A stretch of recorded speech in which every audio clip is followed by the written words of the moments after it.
Chairperson కాదు, జగ్గారెడ్డి గారి కోట కాదు, ఆవిడ సొంత కోట. జగ్గారెడ్డి సాగే చేస్తున్నాడు ఆయన కోట అని. ఆయనకి ఏం సంబంధం లేదు. అక్క కష్టపడ్డది పార్టీకి, అక్క కష్టం మీదనే ఆవిడ చైర్పర్సన్ అయింది. మీరు వర్కింగ్ ప్రెసిడెంట్, కానీ మా ప్రమోషన్ అక్కడ వచ్చింది. అదే చెప్తున్నా, మీరు వర్కింగ్ ప్రెసిడెంట్ అయినా మీకు ప్రమోషన్ రాలే, జిల్లా ప్రెసిడెంట్కు ప్రమోషన్ ఇచ్చినాం. అంటే ఈరోజు ఈ సమావేశంలో ఉన్న మిత్రులందరికీ పార్టీలో నిర్మాణంలో మీరు భాగస్వాములు కావాలి. ఈరోజు మీకు పిసిసి అధ్యక్షుడు ఇచ్చే బాధ్యతను మీరు బాధ్యతాయుతంగా నెరవేర్చాలి. మీరిప్పుడు వైస్ ప్రెసిడెంట్ జనరల్ సెక్రటరీ అయిపోయినాం కాబట్టి మా రాజకీయ జీవితం నల్లేరు మీద నడక అనుకుంటే మీ అపాయింట్మెంట్ 3 ఇయర్సే, గవర్నమెంట్ ఇంకా 4 సంవత్సరాలు ఉంటుంది.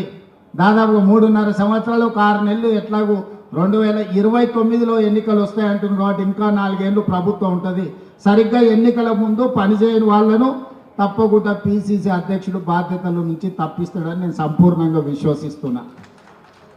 అందుకే ఈరోజు ఇక్కడ ఉన్న వాళ్ళు గ్రామ కమిటీలు, మండల కమిటీలు, జిల్లా కమిటీల నిర్మాణంలో, పార్టీని బలోపేతం చేయడంలో, సంక్షేమ పథకాలను ప్రజల దగ్గరికి తీసుకెళ్లడంలో, సంక్షేమ పథకాలు అందని ప్రజలకు ఆ పథకాలను అందుబాటులోకి తీసుకొచ్చి వాళ్ళ తరఫున ప్రభుత్వంతో సమన్వయం చేయడంలో మీరందరూ బాధ్యత తీసుకోవాల్సిన అవసరం ఉన్నది.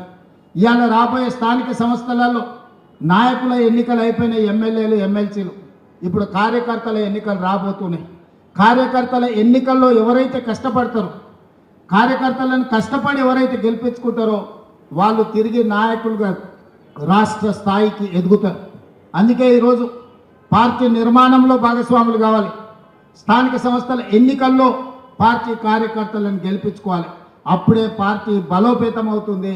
పార్టీ బలోపేతం అయితే రెండవసారి కాంగ్రెస్ పార్టీ తిరిగి అధికారంలోకి వస్తుంది.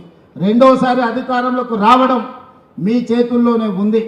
ఇవాళ ఈ వేదిక మీద నుంచి నేను ఒక్క మాట చెప్పదలుచుకున్న మిత్రులందరికీ, 94 నుంచి 2004 వరకు 2 సార్లు తెలుగుదేశం పార్టీ ఆనాడు అధికారంలో ఉన్నది.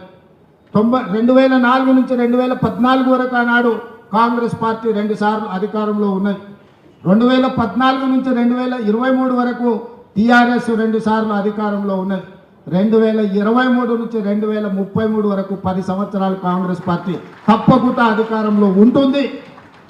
ఈరోజు ఎవరెవరైతే పార్టీ కోసం పనిచేస్తారో ఈ 10 సంవత్సరాలలో మిమ్మల్ని కాపాడుకున్న బాధ్యత పార్టీ తీసుకుంటుంది.